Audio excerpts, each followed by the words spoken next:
শাখা কর্তৃক আয়োজিত আজকের এই ঈদ পূর্ণমিলন অনুষ্ঠান, এই ঈদ পূর্ণমিলন অনুষ্ঠানে আজকে অনেক প্রতিকূলতার মধ্যে ওয়েদার ডিসফেভার থাকার কারণে আবহাওয়ার বৈরী পরিবেশে বৃষ্টি সকাল থেকে থেমে থেমে বৃষ্টি, কখনো কখনো মুষলধারে বৃষ্টি, এই বৃষ্টি উপেক্ষা করে আপনারা ইসলামী আন্দোলন বাংলাদেশ শ্রীপুর পৌর শাখার ডাকে সারা দিয়ে ঈদ পূর্ণমিলন অনুষ্ঠানে এসেছেন। এই জন্য ইসলামী আন্দোলন শ্রীপুর পৌর শাখার পক্ষ থেকে আপনাদেরকে আন্তরিক শুভেচ্ছা, অভিনন্দন এবং সালাম জানাচ্ছি। আসসালামু আলাইকুম।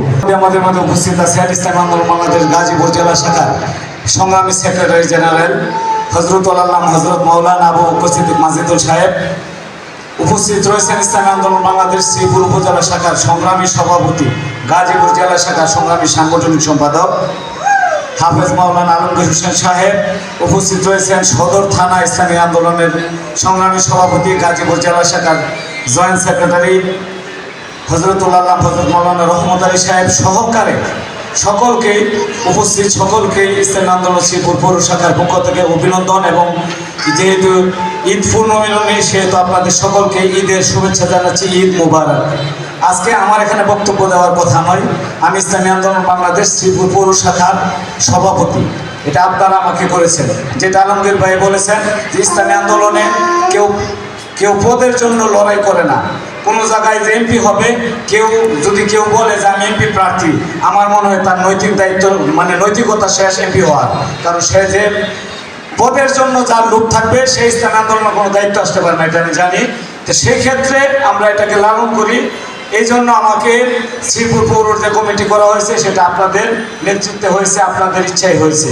এই মঞ্চে আজকের এই মঞ্চে আমি ছাত্র দলের নেতৃত্ব দিয়েছি, এই মঞ্চে ছাত্র দলের পক্ষে বহু বক্তব্য দিয়েছি।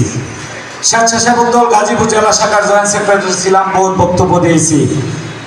বিএনপির শ্রীপুর পৌর শাখার দপ্তর সম্পাদক হিসাবে এই মঞ্চে বক্তব্য দিয়েছি। আজকে আমি একটা ভিন্ন রকম মঞ্চে আজকের মঞ্চে বক্তব্য দিচ্ছি, সেটা হচ্ছে ইসলামী আন্দোলন বাংলাদেশ পীর সাহেব চরমনায়ের পক্ষে বক্তব্য দিচ্ছি। যেটা হচ্ছে আল্লাহ এবং আল্লাহর রাসূলের, আল্লাহর জমিনে আল্লাহর দ্বীনকে প্রতিষ্ঠা করার যে আন্দোলন, তৌহিদ এবং রিসালাতের যে দাওয়াতের অগ্রযাত্রাকে ত্বরান্বিত করার লক্ষ্যে পীর সাহেব চরমনায়ের নেতৃত্বে ইসলামী আন্দোলন সারা বাংলাদেশ নয় সারা বিশ্বে আজকে কাজ করছে। সেই দাওয়াতের একজন সফর সঙ্গী হয়ে আমি কাজ করতেছি। তো এই জন্য আমি নিজেকে গর্ববোধ করি এবং পাশাপাশি আপনাদেরকে বলবো যে ইসলামী আন্দোলন শ্রীপুর পৌর শাখার পক্ষ থেকে আপনাদেরকে অনুরোধ করব, আমাদের সিনিয়র সহসভাপতি সাহেব বলেছেন ইসলামী আন্দোলন হচ্ছে এই দলের বডি, এরপরে আঙ্গুল আছে, হাত আছে, পা আছে, নখ আছে, চুল আছে, এগুলো প্রত্যেকটা সহযোগী সংগঠন। সুতরাং আমরা যখন কোনো প্রোগ্রাম করব, সকল প্রোগ্রামে ঐক্যবদ্ধভাবে ঝাঁপিয়ে পড়তে হবে, আমাদেরকে এক এবং অভিন্ন থাকতে হবে। এক এবং অভিন্ন থাকলে কি হয়, এটা ইসলামী আন্দোলন তার প্রমাণ। 1987 সালে এই দল প্রতিষ্ঠা হওয়ার পরে এই দেশের বহু আলেম ওলামাদেরকে দেখেছি আওয়ামী লীগ, বিএনপি, অন্য জাতীয় পার্টি সহ বিভিন্ন দলের সাথে আতাত করেছে।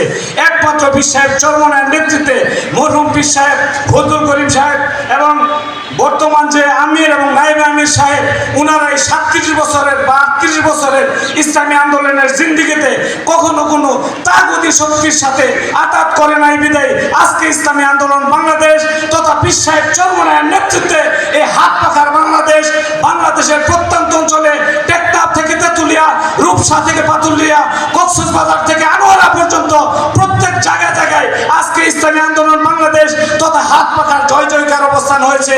যদি একটি বাক্স হয় সেটা ভালো, না হলে আরো ভালো।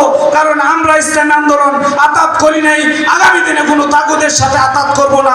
ইসলামী আন্দোলন তার নিজস্ব গতিতে চলে আসছে, চলছে এবং আগামী দিনে চলবে, এই আশাবাদ ব্যক্ত করে সকলকে আবারও ধন্যবাদ জানিয়ে আমি আমার বক্তব্য শেষ করছি। আবারও দেখা হবে উত্তপ্ত রাজপথে ইসলামী আন্দোলন সুপ্রতিষ্ঠিত করার লক্ষ্যে পীর সাহেব চরমনায়ের হাত পাখার আন্দোলনে ইনশাআল্লাহ রাজপথে দেখা হবে।